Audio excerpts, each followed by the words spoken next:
லாஸ்ட்டாக நான் போட்ட பப்ளு வீடியோவை நிறைய பேர் பார்த்து லைக் பண்ணி கமெண்ட் பண்ணியிருந்தீங்க. என் ஃப்ரெண்ட்ஸ் என்னை ப்ரைவேட்டாக வந்து திட்டிகிட்டு இருந்தாங்க.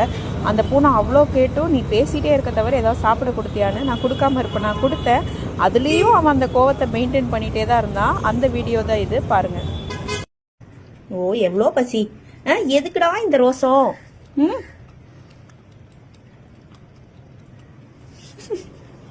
நமக்கெல்லாம் வந்து சோறா சொரடியான்னு கேட்டால் சோறு தான் சொல்லணும், சரியா? நீ வெளியில் எப்படி வேணா இருந்துக்கோ, நம்ம வீட்டுக்கு வந்ததுக்கப்புறம் அப்படி மாறிடு, சரியா பப்ளோ? சரி சரி, குடி குடி குடி குடிடி. பத்தலையா? இந்தா இந்தாடா, இந்தா வாடா. சரிதா, சரி நீ யாரையும் கூப்பிட மாட்டே, வா வா.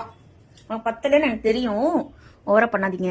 வாங்க இங்கே வாங்க, இங்கே வாங்க. உங்களோட ஃபேவரட் ஐட்டம் வச்சுருக்கேன், உங்களோட ஃபேவரட் ஐட்டம் வச்சுருக்கேன், சாப்பிடுங்க. நான் கூட பசி வந்தால் வந்து எல்லாத்தையும் மறந்துடுவேன். உனக்கு இவ்வளோ ரோசம் இருக்கு.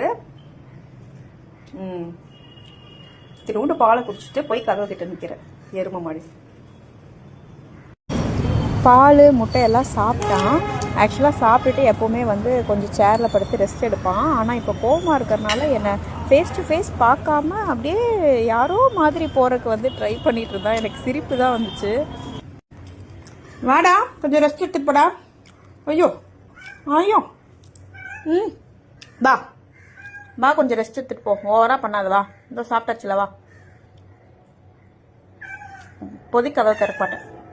தா தா, நாய் பங்க, தா தா, ஆ தா.